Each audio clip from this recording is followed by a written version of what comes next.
with the light of day. May this be so, and may we work to make it so. Amen.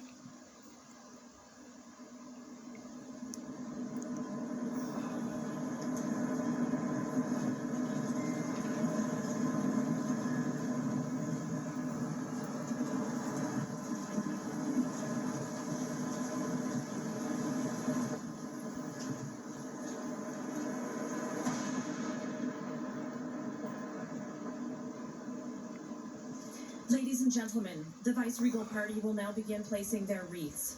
Mesdames et messieurs, le cortège vice-royal déposera maintenant les couronnes.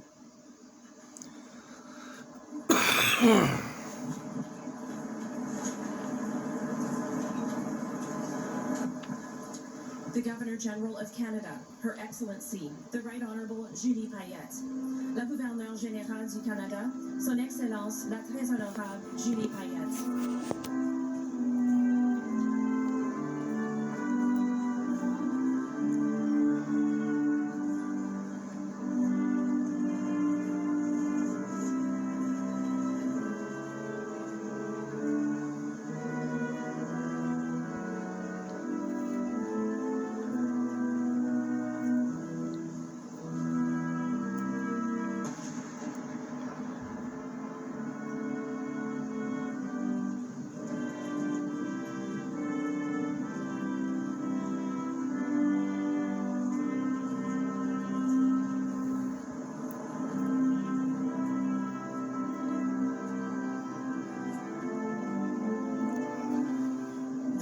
Silver Cross Mother, Mrs. Deborah Sullivan.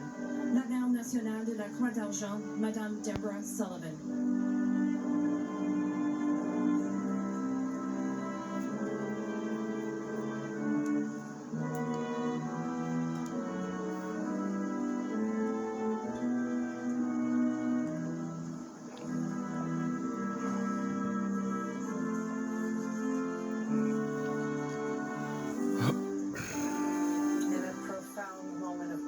For the Silver Cross Mother this morning, and I just want to tell everyone that this year normally we see so many, over 200 veterans groups and dignitaries laying wreaths, but again, because of the pandemic, there are only 24 veterans groups that you will physically see here this morning.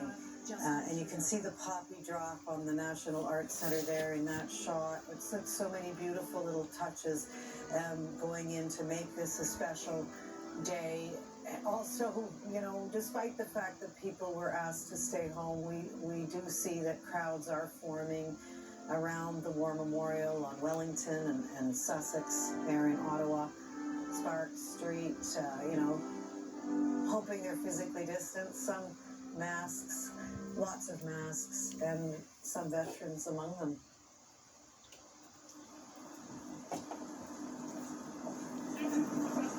You can see the gray weather, wet weather, and we've just received information that disappointingly both flypasts have now been cancelled because of the weather. Honorable Anthony Rota. Représentant la Chambre des communes, le président de la Chambre, l'honorable Anthony Rota.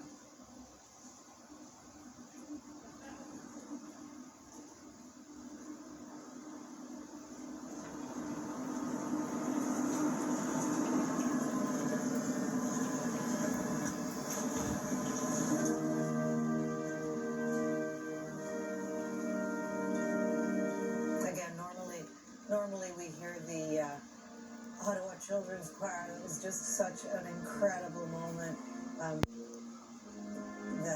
But of course, because of this year, we aren't hearing them sing at this moment. General Dallaire, I want to bring you in. It's still so poignant just to see this and recognize the changes that were forced as a result of it. But there will be no vintage fly past, which was supposed to be the sort of special surprise because there is no Veterans Parade this year. The equipment is always something that brings to the soldiers, sailors, and air persons a lot of emotion because they spend their lives mastering those systems and ensuring that they're at the top of what they can do, ultimately, if they're called upon to have to use them in kinetic and lethal ways. And so, yeah, the absence of that is of significance.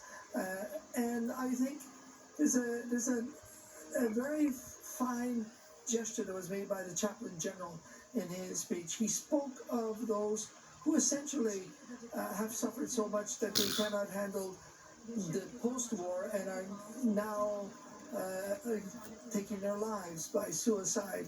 And him speaking of that is an indication of the enormous cost of these wars. Is that not only do we take casualties during it, but we take casualties afterwards. And Afghanistan, we're up to apparently 70 or so on suicides of those who are just overwhelmed by it. My dad, who joined in 1929, did 6 years of war. He did not like the 11th of November because it wasn't memories for him. He was reliving exactly what was going on then. And that's what happens with veterans on Veterans Day. They relive the war because the war never really ends. Children's Choir, Joshua Naveen. Représentant la jeunesse du Canada,